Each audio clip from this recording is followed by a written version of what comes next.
영국의 목공소에서 일하던 가난한 청년이 있었습니다. 이 사람이 전도를 받고 예수 그리스도를 구주로 영접했습니다. 예수 그리스도를 영접하고 난 뒤에는 예수께 소망을 두다 보니까 의욕도 생기고 또 무엇인가 해야 되겠다는 적극성도 생기게 되었다고 합니다. 그래서 이 사람이 열심히 10년 동안 일을 하게 됩니다. 그러고 난 후에 가구 제조업을 경영하는 사장이 되었습니다.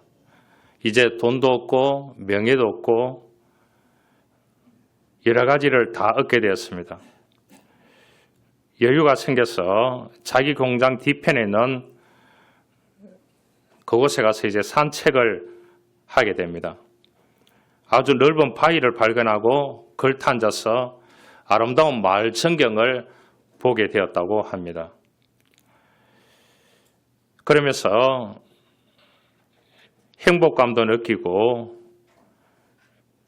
바위가 자신을 편안하게 받쳐주고 있는 것도 깨닫게 되었습니다.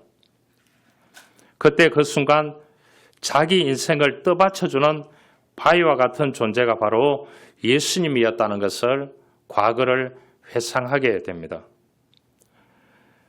다시 말해서 자신의 행복의 근거는 돈도 아니고 명예도 아니고 주님이 살아계셔서 자기를 인도하시는 예수님이심을 깨닫게 되었습니다. 그래서 종이를 펼쳐가지고 시를 쓰게 됩니다.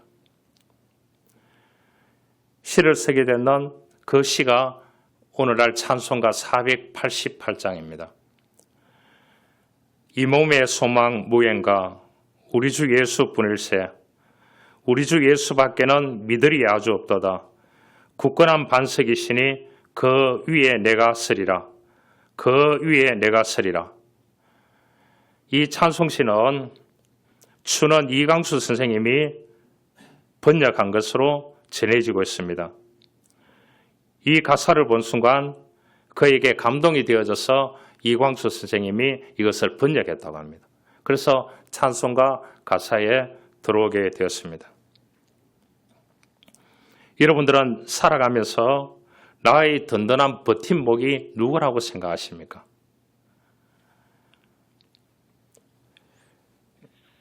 여러분 인생에 그런 말이 있습니다. 등 비빌 언덕이 있느냐 없느냐는 굉장히 중요합니다.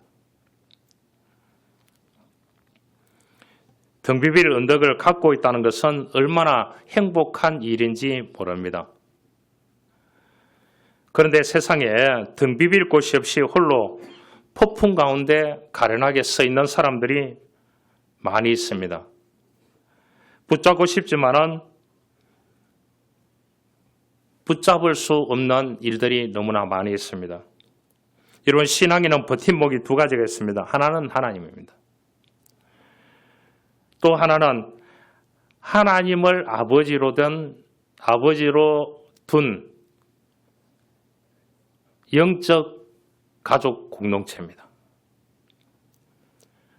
이 두 가지가 우리가 인생을 살아가면서 비빌 언덕이고 또한 우리에게 희망을 준다는 사실을 우리는 기억해야 되는 것입니다. 유명했던 알렉산더 대왕이 있습니다. 알렉산더 대왕은 아리스토텔레스라는 철학자가 10년 동안 1:1 레슨을 해가지고 8살 때 레슨했으니까 10년이죠. 마케도니아 출신이고 또 아리스토텔레스도 플라톤의 대를 이어가지 못했기 때문에 그 시점에 고향에 있는 왕이 불렀습니다. 왜 불렀느냐? 아리스토텔레스 아버지가 왕의 주치를 했기 때문입니다. 죽었지만은 그 아들이 위대하고 똑똑해서 아테네에서 철학을 하고 있다는 소식을 듣고 플라톤의 대를 잊지 못한다는 소식을 듣고 불렀습니다. 가보니까 이 알렉산더가 8살인 거예요. 가르치라고 했어요. 10년을 가르쳤습니다. 일리아서 전쟁론도 가르치고 위대한 소크라테스, 플라톤, 아리스토텔레스 이렇게 이어지는데 제일 머리가 좋은 사람이 아리스토텔레스입니다. 이 사람은 인생을 존재하면서 살아야 된다. 플라톤은 사람은 성장하면서 살아야 된다. 소크라테스는 사람은 행복해야 된다. 이러한 논리를 폈는데 아리스토텔레스는 존재론을 얘기했습니다. 사람이 많이 소유하는 것이 중요한 것이 아니고 열심히 배우고 노력하고 자기의 존재를 위해서 이웃과 더불어서 존재하면서 살아가는 존재라는 철학을 폈던 사람입니다. 그래서 아테네에서 대를 이어가지 못하니까 그 찰나에 이 마케도니아 왕이 불렀습니다. 부를 때는 그 아버지 돌아가셨지만 아버지 언덕을 입고 갔는데 8살이 있더라는 거예요. 조그마한 꼬마가. 그 아이를 매일 소크라테스의 행복록을 가르치고 플라톤 이러한 사람들이 다 통달했던 일리아스 전쟁론을 가르치고 플라톤의 그러한 이제 국가론을 가르치고 이렇게 다 가르쳤다는 거죠. 자기 이론은 거의 가르치지 않았다고 합니다. 그런데 10년 후에 18세가 되었을 때 이 알렉산더가 왕이 되었습니다. 그래서 아리스토텔레스가 아테네에 플라톤의 대를 이어서 아카데미에 물려받게 됩니다. 워낙 그리스 아테네라고 하는 데는 지역주의가 워낙 강합니다. 그 출신이 아니고는 아테네에서 살아갈 수 없는 시대였습니다. 지금으로 따지면 2500년 전입니다. 알렉산더가 아시아 전쟁에 정복을 나서면서 왕궁의 창고를 열어서 나라의 재물들을 다 자기 수하에 있는 사람들에게 나누어 주었대요. 그의 참모였던 퍼디카 장군이 있는데 왜 왕 자신의 몫은 가지지 않느냐고 그렇게 이야기를 했습니다. 그러니까 알렉산더 대왕이 그런 말을 했습니다. 흥미로운 대답을 했습니다. 내 자신을 위해서는 보이는 것이 아니고 보이지 않는 희망을 남겨두었네. 그렇게 하니까 이 퍼디카 장군도 그러면은 저도 대왕의 하사품을 사용하겠습니다. 대왕의 희망에 동참하겠습니다. 그 얘기를 했대요. 알렉산더가 실제로 백성들에게 남기고 싶은 것은 자신의 권력도 재물도 인기도 아닌 희망이었다는 것을 후대에 전해주었습니다. 훌륭한 리더는 무엇입니까? 따라오는 사람들에게 희망을 심는 작업을 해야 되는 것입니다. 능력이 있는 사람은 누굽니까? 그 능력을 통해서 수많은 사람들에게 희망을 갖게 하는 것이 필요한 것입니다. 그래야만이 이것이 이제 선순환이 될 수 있는 것입니다. 유대인들은 철두철미하게 내리사랑입니다. 자식에게 줄 뿐입니다. 자식의 한 푼도 빌리지도 않고 받지도 않습니다. 노숙자가 되는 한이 있어도요. 그러면 그 자식은 누구에게 주느냐? 또 다른 유대인에게 주게 되겠습니다. 유대인에게. 그래서 전 세계 유대인 가운데 힘들고 어렵게 살아가는 유대인은 한 명도 없다는 거 아니에요. 왜냐? 순환으로 하기 때문에. 하나님께로부터 받는 은혜를 내가 또 다른 사람에게 준다는 거예요. 우리가 복음을 받았지 않습니까? 복음을 받았는데 이 복음을 또 다른 사람에게 주어야 되는 것입니다. 직접적으로 주든지 물질을 통해서 주든지 지식을 통해서 주든지 교육을 통해서 주든지 무엇을 봉사와 섬김을 통해서 주든지 또 다른 복음을 돌려야 된다는 겁니다. 할렐루야. 그래서 우리가 직접 가지는 못하지만은 우리가 선교 현장에 물건을 보내고 물질을 보내고 마음을 보내고 또 선교사님들 오면은 대접을 하고 그네들을 모시고 하는 이유가 어디였습니까? 우리가 받는 복음을 우리가 가슴 온전하니까 열심히 일해서 거두었는 것을 또 다른 사람에게 복음이 배달되기 위해서 그들에게 주는 겁니다. 할렐루야. 스티븐 콥이라는 사람은 7가지 습관이라는 책이 있습니다. 한 사람이 이런 책을 내용을 통해서 전 세계 사람들이 이 7가지 습관을 그대로 지켜가지고 성공한 사람들이 너무나 많이 있습니다. 책이 굉장히 두껍지요. 거기에 보면은 리더십이 뭐냐 이렇게 나옵니다. 에네블링 아트라고 그렇게 결론을 지어놨습니다. 동기부여의 예술이라는 겁니다. 그 리더자는 동기부여를 어떻게 하느냐? 바른 말을 하는 것이 아니고 좋은 말만 하는 것이 아니고 그것을 예술적으로 만들어가지고 의미를 부여해서 한다는 겁니다. 여러분 드라마 보시잖아요. 또 당황하셨어요. 이런 거 보시잖아요. 보면 어떻게 합니까? 아주 미화를 해가지고 아름답게 꾸며가지고 던져주지 않습니까? 의미를. 그래서 리더십이 뭐냐? 희망을 불어넣어주는 사람이라는 거예요. 오늘 성경 본문에 예레미야가 살던 시대는 희망을 줄 수 있는 지도자 다 아무도 없었어요. BC 597년에서 586년입니다. 그러니까 여기도 2500년 전이라고 보면 됩니다. 그때 왕이 누구였냐? 시드기야라는 사람이 왕이었습니다. 그는 국민들에게 희망을 주지 못하는 리더였습니다. 나라는 휘청대고 있었습니다. 이제 나라가 망하는 것은 시간 문제였습니다.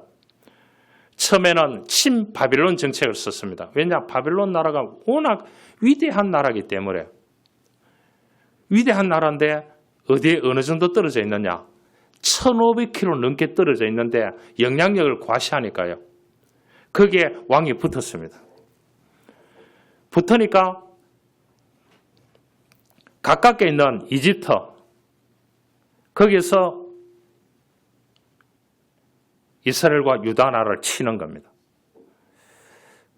그러니까 또 어디에 붙느냐? 이제는 이집트에 가까 붙으니까 바벨론이 가만히 있겠습니까? 결국 유다는 바벨론의 보복으로 멸망의 수준을 밟게 됩니다.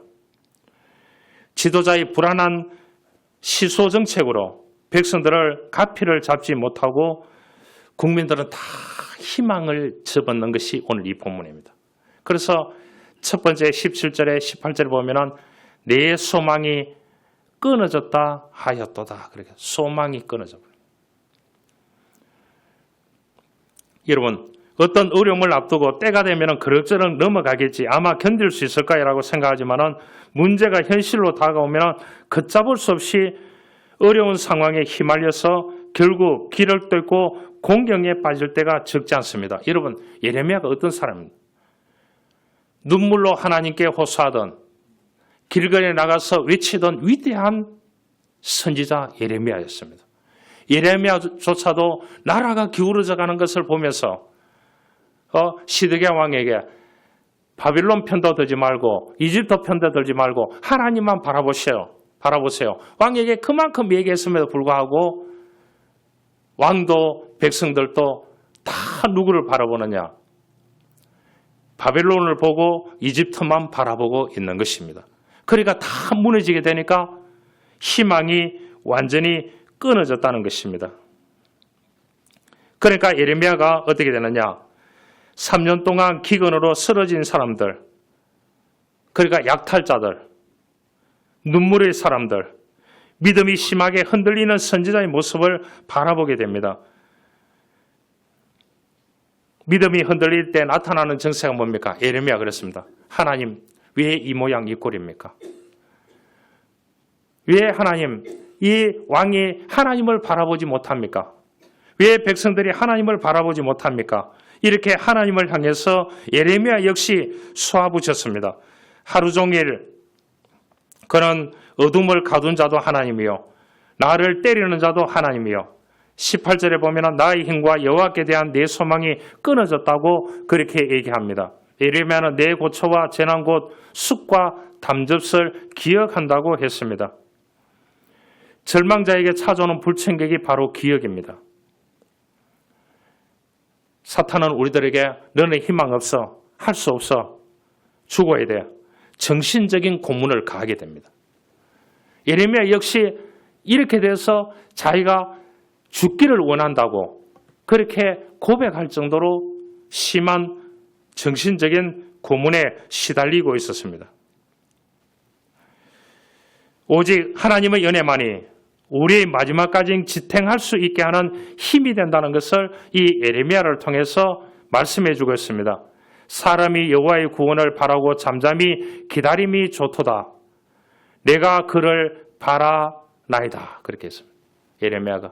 여러분, 힘들고 어려운 시대입니다. 하나님을 바라볼 수 있기를 주님으로 축원합니다. 중심에 회상한 적 오히려 소망이 있습니다. 그것은 하나님의 자비와 긍휼이라고 그렇게 얘기했습니다. 오늘 성경은 긍휼을 의미해 주고 있습니다. 풍부한 인자하심에 따라 긍휼이 여기 쓰일 것임이라 그렇게 얘기했습니다.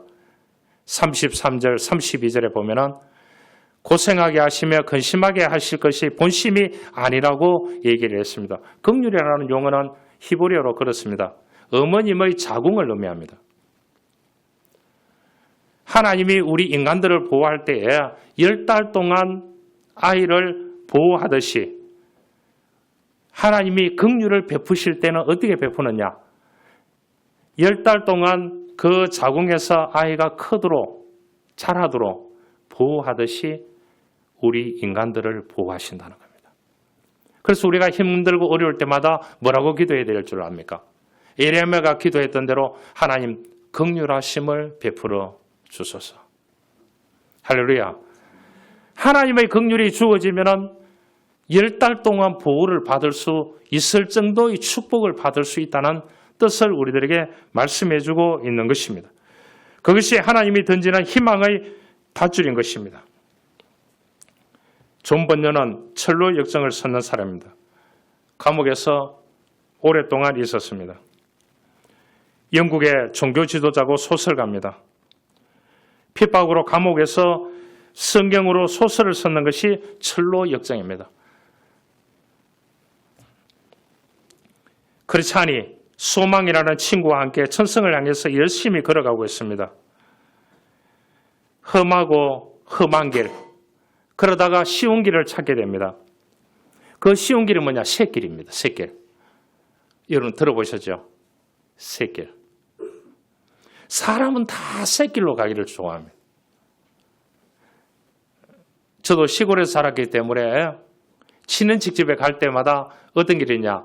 큰 길이 있어요. 큰 길은 항상 이렇게 둘러서 이렇게 해서 이렇게 가게 됩니다. 그런데 샛길이 있습니다. 좁은 길이. 바로 집 뒤에 샛길로 가게 됩니다. 사람이 부딪힐 정도로. 그러면 좀 불편하지만 샛길로 갈까요? 이 큰 길로 이렇게 둘러서 갈까요? 사람은 다 샛길을 좋아합니다. 이 크리스찬이라는 사람이 이게 천국 가는 길이구나. 철로역정 책에 보면 그렇게 되어 있습니다. 샛길로 가보니까 그 길이 천국의 길이 아니고 절망의 길이고 지옥의 길이었습니다.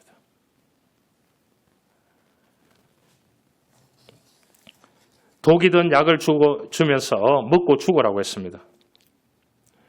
무릎 꿇고 기도하기 시작합니다. 품속에 있는 언약의 열쇠를 꺼내게 됩니다. 그러니까 감옥의 문이 열리고 절망의 성에서 탈출하게 되는 것입니다. 주님께서 우리에게 함께 하시면 결국은 우리에게 소망의 길이 열리게 될 줄 믿습니다. 그러기 위해서는 예레미야가 이스라엘 백성들에게 하시는 말씀이 있습니다. 여호와의 구원을 바라고 잠잠히 기다리면 좋겠다. 그러면 하나님이 긍휼을 베풀어 주실 거라고. 여러분, 절망을 이기는 전환점은 예수 그리스도입니다. 예수 그리스도를 회상하고 그 회상하면서 살아가는 사람이라고 보면 되겠습니다. 닉슨 대통령의 보좌관이었던 콜슨이 자신의 감옥 생활을 하면서 썼는 책이 본 어게인이라는 책이 있습니다. 죄수들에게는 세 가지 사람이 있는데 첫 번째는 희망 없이 머리에 벽을 대놓고 하루하루를 사는 사람이 있대요. 둘째는 가망이 없는 죄수들로 자기 방 구석에 쪼그려 앉아서 움직이지 않는 사람이 있대요. 그러나 셋째 사람은 수십 년 감옥형을 받아도 나갈 날을 바라보면서 감옥 안에서도 빙빙 돌면서 노래를 부르며 창가만을 바라보고 그렇게 기도하는 사람이 있다고 합니다. 여러분, 우리는 희망을 품고 희망이 넘치는 삶을 살아가야 하는 것입니다. 예레미야 29장 11절에도 말합니다. 나의 장래에 희망을 주려 하는 생각이라고 했습니다. 예레미야는 절망 속에서 회상한 적 소망이 생겼다고 말씀을 해주고 있는 것입니다. 우리가 힘들고 어려울 때마다 주님을 생각하기를 원합니다. 하나님을 바라보기를 원합니다. 인내하기를 원합니다. 긍휼을 베풀어 주실 그날을 바라보고 하나님께 기도하고 예배하고 살아가기를 원합니다. 그러면 하나님께서 그 희망의 길을 열어주실 줄 믿습니다. 인생의 폭풍우 자리는 누구에게나 다 있습니다. 그 폭풍의 자리가 희망의 자리로 바꾸기 위해서는 우리가 하나님을 바라보는 훈련을 해야 되는 것입니다. 여러분, 훈련 없이 되는 것은 아무것도 없습니다. 우리가 반복 훈련하지 않고는 되는 것이 아무도 없습니다. 예수님은 말씀하셨습니다. 내가 곧 길이요 진리요 생명이니 나로 말미암지 않고는 아버지께로 올 자가 없느니라 했습니다. 칼 라일은 천신만고 끝에 프랑스 혁명이라는 책을 썼습니다. 유명한 사람이죠. 평소에 역사에 관심이 많은 그 사람이었습니다. 그래서 자기가 썼는 것을 프랑스 혁명이라는 책을 이웃들이 읽어주기를 원해서 이 책을 원고를 집필하게 됩니다. 그런데 어느 정도 다 되었는데 그 테이블에 원고를 놓았는데 하인이 잘못 촛불을 켜다가 이것이 다 불태워져 버렸습니다. 내일 모레면 출간하게 되는 마지막 교정을 보고 있는데요. 10년을 넘게 썼는 원고예요. 여러분 어떻게 되겠습니까? 화병 걸리지 않겠습니까? 칼라일은 원고를 다시 쓰기로 결심합니다. 그래서 나온 책이 프랑스 혁명사입니다. 그 과거의 프랑스의 어려운 힘든 부분을 딛고 일어설 수 있었던 오늘의 프랑스가 있게 된 것이 칼라일의 프랑스 혁명사의 책을 읽고 이 사람들이 국민들이 용기를 얻어서 오늘의 프랑스가 있게 됐다는 겁니다. 한 사람의 영향력이 이만큼 강하다는 것을 알 수 있습니다. 만약에 자신의 원고를 태운 하인에 대한 분노로 글쓰기를 포기했다면 오늘의 프랑스는 없습니다. 때로는 이해할 수 없는 일이 벌어질 수 있습니다. 오랜 세월 동안 쌓은 업적이 성과가 다 무너질 때가 있습니다.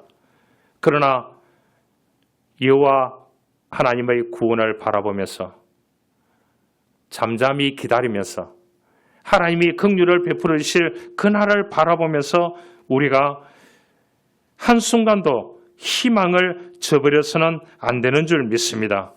희망을 가지는 것이 그리스도인인 것입니다. 제자가 스승에게 물었습니다. 죽은 뒤에 정말 영생이 있습니까? 스승이 대답했습니다. 너는 죽기 전 지금 내게 정말 생명이 있느냐? 제자는 그렇게 얘기했습니다. 죽은 뒤에는 생명이 있는 줄 알겠지만 지금이 생명이 있는 줄 모르겠습니다. 하니까 스승이 하는 말이 지금 생명이 있다는 것을 못 느끼는 사람이 어떻게 죽어서 생명이 있다는 것을 느낄 수 있느냐. 지금 그 생명이 하나님이 주셨다는 것을 강하게 이 땅에 살면서 느끼면 죽어서도 영원한 천국에서도 그 생명이 존재하면서 살아갈 수 있다네. 그 희망을 가지게나 그 스승이 그렇게 이야기했다고 합니다. 여러분, 오늘 우리에게 주신 하나님이 주신 이 생명, 영생, 이 영원한 생명 가운데서 하나님의 나라를 경험하기를 원합니다. 여러분, 작은 꿈이라도 괜찮습니다. 한 가지라도 적어보시기를 바랍니다. 종이 위에 쓰면 기적이 일어난다는 책을 소개한 적이 있습니다. 이 청년이 28살 때 실직을 당해서 와서 본인이 이 노트에다가 꿈을 적었습니다. 78개를 적었어요. 77개가 8개를 적었습니다. 다음날 아침에 아내에게 보여줬습니다. 갓난아기가 한 명 있고 뱃속에 한 명이 있어요. 28살입니다. 한국 같으면 어떻게 할까요? 그 꿈을 보니까 황당한 게 너무 많아요. 앞으로 대통령하고도 악수하고 누구 갑부에게 가서 점심도 얻어먹고 나는 어떤 위대한 직장에도 들어가고 28살입니다. 운동선수였는데 운동하다가 다쳐가지고 직업을 잃게 됐습니다. 여러분, 그러면 끝났는 거 아닙니까? 그런데 아내가 쭉 읽어보니까 77가지라고 봅시다. 그런데 한국 사람 같으면 어떻게 할까요? 허황된 꿈이라고 찢어버리든지 집어 던질 수 있습니다. 그 아내가 보도만은 그렇게 얘기했습니다. 한 가지가 빠졌다고. 그 한 가지가 뭐냐? 구직 활동이었습니다. 뱃속에 아이가 있지요. 아이가 갓난아이가 있죠. 지금 먹고 살아야 되는데 구직 활동이 없다는 거예요. 그거를 한 가지를 집어넣어서 78가지인가 그렇게 됐습니다. 그런데 본인이 70살이 넘었습니다. 넘어서 그 썼던 77가지, 78가지를 쭉 보는데 73가지가 이루어졌다는 겁니다. 여러분, 종이 위에 써놓고 기도하면 하나님께서 희망을 주실 줄 믿습니다. 그 사람의 간증집이 그 책으로 나왔는 것이 뭐냐? 종이 위에 쓰면 기적이 이루어진다는 뜻입니다.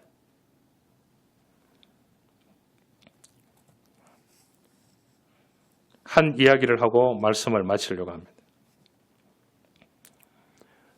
어떤 스승에게 제자가 있었습니다. 그런데 그 제자는 늘 불평이 많았습니다. 하루는 스승이 제자를 불러서 시켰습니다. 소금 한 사발과 마실 물 한 잔을 가져오라고 했습니다. 소금 한 사발과 물 한 잔을 준비해 왔습니다. 소금을 잔 안에 넣고 먹어보라고 했습니다. 어떠냐 물어보니까 물이 너무 짭니다. 그렇게 얘기했습니다. 스승은 제자를 가까운 호수로 데려갔습니다. 조금 전과 같은 양의 소금을 호수에 집어넣고 휘저었습니다. 그러고 난 후에 그 사발을 들고 호수에 물을 떠서 마셔보라고 했습니다. 맛이 어떠냐 하니까 짜지 않다고 했습니다. 스승이 말했습니다. 인생의 고통은 소금과 같단다. 짠맛의 정도는 담는 그릇에 따라 달라지네. 내 손에 고통이 있다면 내가 잔이 되지 말고 호수가 되어라. 그렇게 얘기했다. 호수가 되어라. 여러분, 마음의 사회자가 장과 같은 사람들이 많이 있습니다.